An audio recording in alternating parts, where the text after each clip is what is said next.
Welcome back. Time to turn our attention now to Jos. As we were just saying, a federal high court sitting there has given an order restraining the Independent National Electoral Commission from excluding the People's Democratic Party and its candidate from participating and contesting in the rerun election for the Langtang South constituency.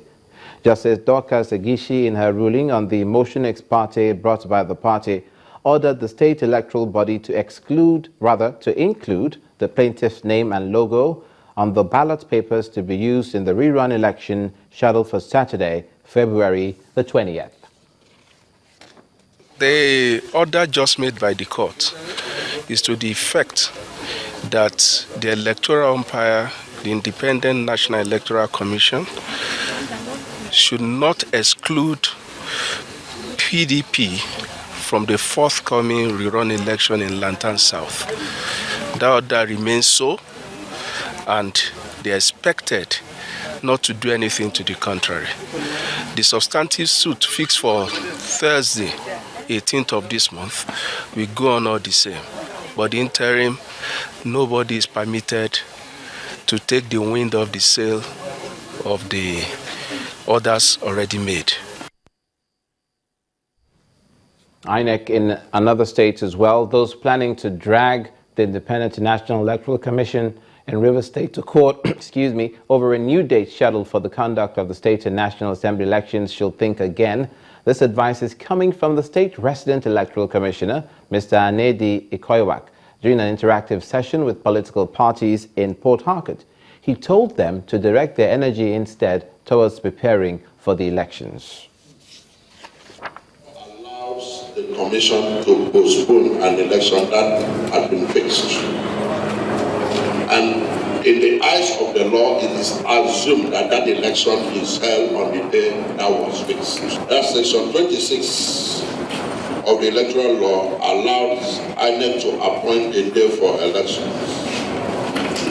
and also give INEC the power to postpone the elections to a day that is convenient for it to hold the elections. So what we are doing is postponing the elections from the 6th that was fixed to 19. The 6th is the actual day that was fixed to meet up with the directive of the court of 60 days and 90 days respectively.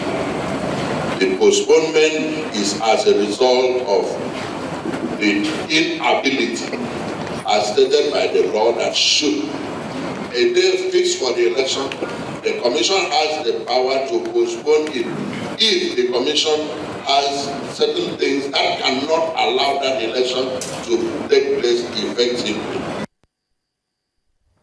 The Kwara State Governor Abdul Fattah Ahmed has inaugurated a 20-man joint revenue committee headed by the chairman, the Kwara State Internal Revenue Service, the KWIRS, Dr. Murtala Awodu, to promote internal revenue generation in the state.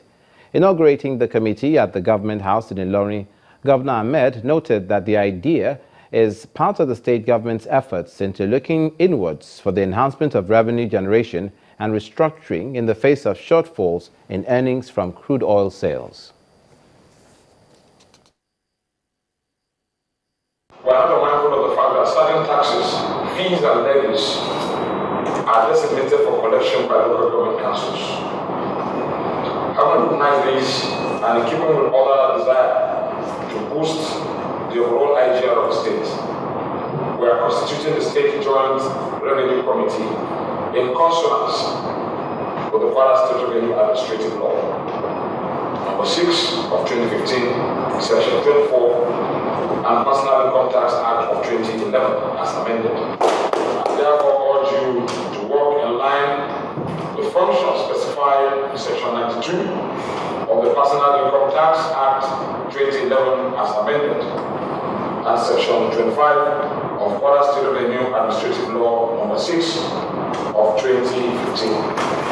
It is our belief that you will serve this committee diligently with total commitment and loyalty that will bring about the desired change in revenue drive, mobilization and generation, and of course collection to the state and local government councils.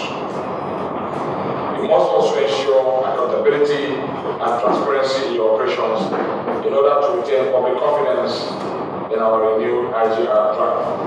We are expected to carry out joint tax enlightenment and enforcement exercises. And we are also expected to share and exchange information concerning unremitted taxes identified by all parties. We are expected to embark on joint training sessions and programs. And we are expected to strengthen collaboration on all areas of review and amendment of tax laws and legislation from time to time.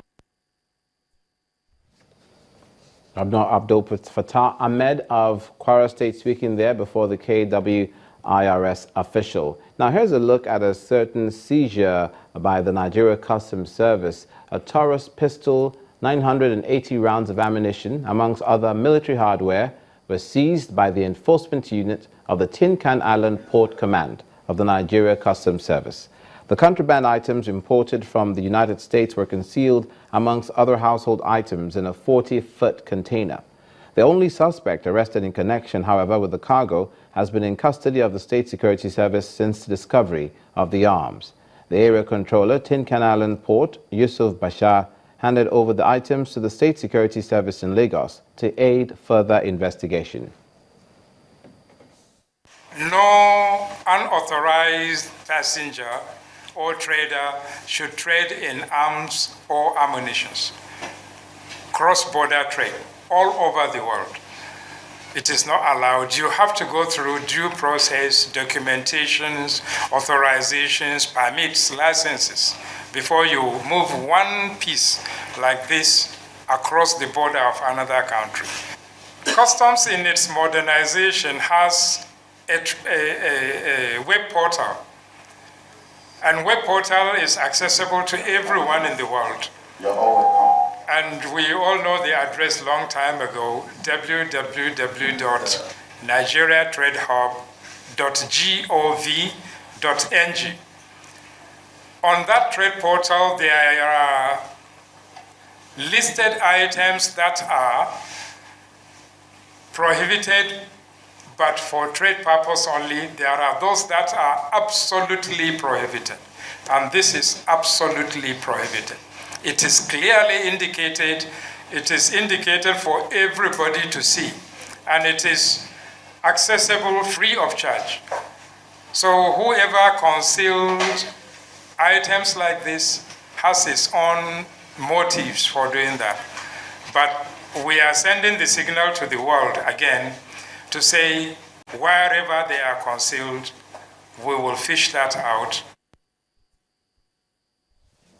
And that happened in Lagos. And also in Lagos, operatives of the Rapid Response Squad, Lagos State Police Command, and officials of the Lagos State Ministry of Health have sealed off a fish depot on Oba Akran Road, Ikeja, for warehousing over 700 million naira worth of expired fish to be sold to members of the public.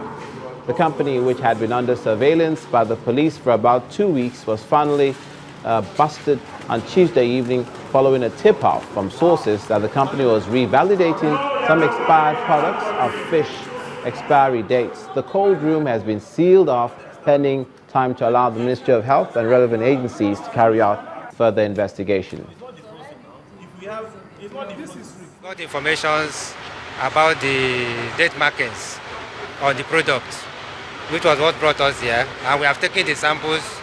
What we do now is to send the product to the laboratory.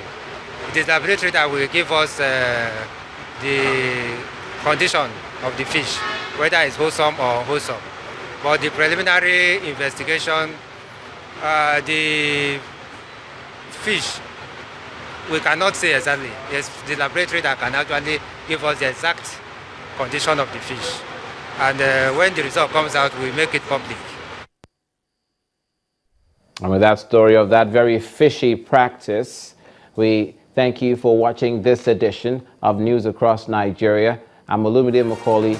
See you again.